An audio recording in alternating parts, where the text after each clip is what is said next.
Selamat datang di video yang kita akan sekali lagi membahas tentang metronom, yang mana rupanya ada tanggapan dari beberapa orang yang melihat video saya, lalu tidak lewat kolom komentar tapi lewat DM di Instagram. Pertanyaannya tuh enggak pertanyaan sih, dia lebih sering, lebih cenderung ke sharing. Jadi ceritanya itu adalah dimulai dari seseorang ini melihat video di YouTube saya, di channel YouTube saya. Kalian bisa lihat juga di videonya ini. Nggak tahu di mana, sebelah kiri kanan, pokoknya muncul sekarang. Ada di sini ya, pokoknya di atas ini. Lalu setelah itu yang terjadi, sangat excited orang ini, karena mungkin orang ini kasih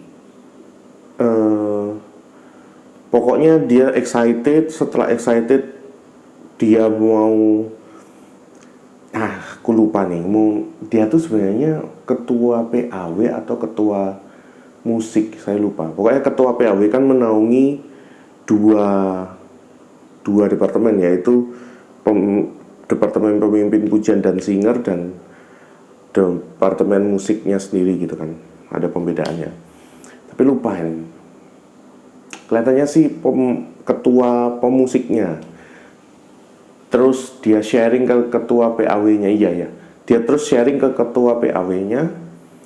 Lalu dia terima, ketua PAW-nya dirasa memberikan dampak yang positif, maka dicobalah untuk memakai backing track, yang mana saya nggak tahu backing tracknya seperti apa, lagunya apa saya nggak tahu, tapi yang jelas pakai backing track. Setelah pakai backing track, chaos. Ada satu ibadah, jadi nggak tahu mungkin di satu hari ada berapa kali ibadah di gereja itu, tapi waktu kali pertamanya mereka ibadah, pelayanan di ibadah pertama mungkin ya, terus terjadi chaos karena rupanya disinyalir bahwa ya susah untuk memakai backing track dengan metronom saat bermain live. Drummernya temponya udah nggak jelas, pemain gitarnya ketika memulai intro juga kejar-kejaran sama metronomnya, terus WL-nya juga. Nah, aku nggak tahu nih posisinya WL-nya itu worship leader atau pemimpin pujiannya juga memakai in-ear enggak.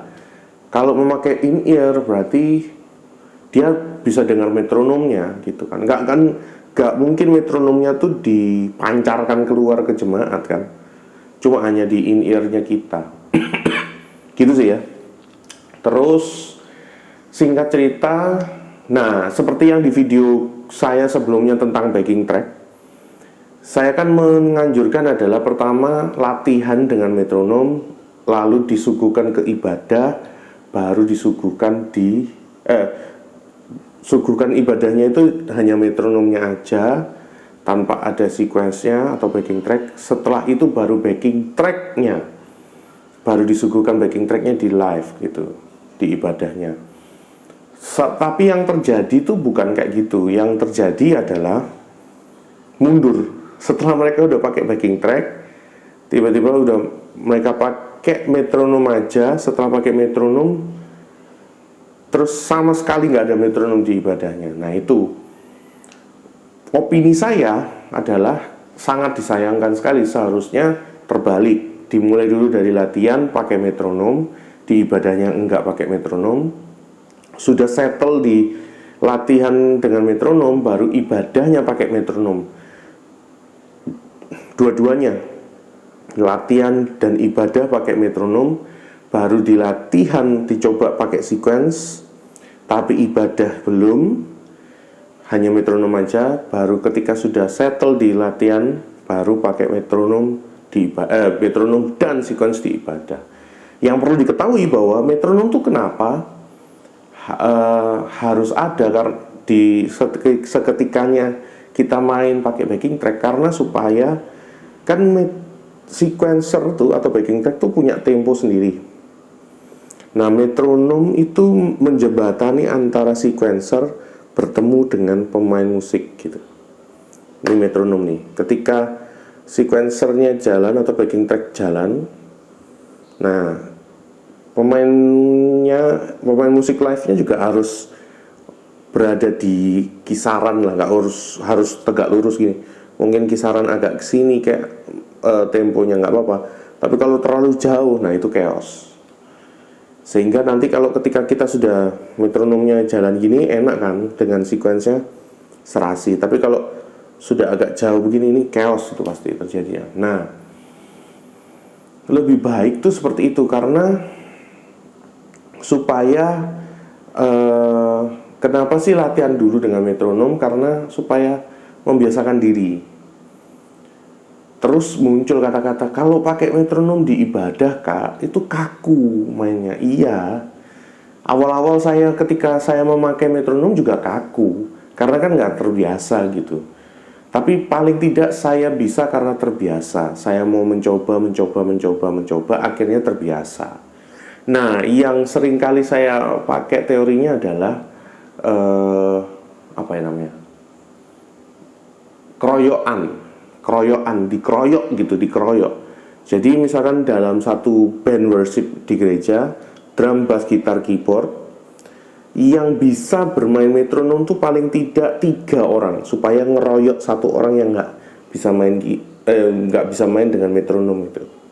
Paham ya? Jangan 2 bisa dengan metronom, 2 nggak bisa. Ini masih agak rancu. Tapi kalau misalkan 3 yang mendominasi bisa metronom pemainnya, dengan 1 yang nggak bisa, ini akan secara otomatis ngikuti. Itu sih yang biasanya saya lakukan. Terus seringkali sih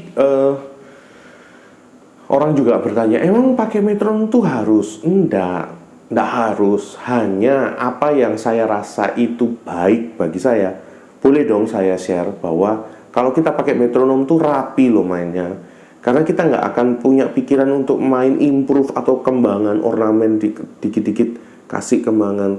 Kita bermain rapi aja udah enak gitu. Dan apalagi ini kan bukan festival teman-teman, ini adalah gereja, yang mana tugas pemusik di gereja adalah untuk sama-sama menikmati hadirat Tuhan, menikmati karya Tuhan, memberikan refleksi kepada jemaat melalui permainan musik kita gitu. Kita kan melayani dalam tanda kutip, sehingga kita nggak bisa menonjol sendiri gitu, nggak boleh kan kita. Ini nggak ngomong tentang diri kita, ini ngomong tentang Tuhan. Jadi agaknya kita harus menyampingkan ego kita. Tapi kalau misalkan di latihan sudah dengan pattern yang sama, istilahnya bermain keyboard, bermain musik dengan chord-chord kembangannya sudah paten gitu, istilahnya apa ya, udah nggak riskan ada kesalahan, misalkan WL-nya fals atau pemusiknya juga kalau pakai chord tertentu atau pakai runs tertentu ke pemain keyboardnya agak kesulitan. Nah itu jangan, lebih baik bermain rapi aja dengan metronom, itu lebih enak gitu sih.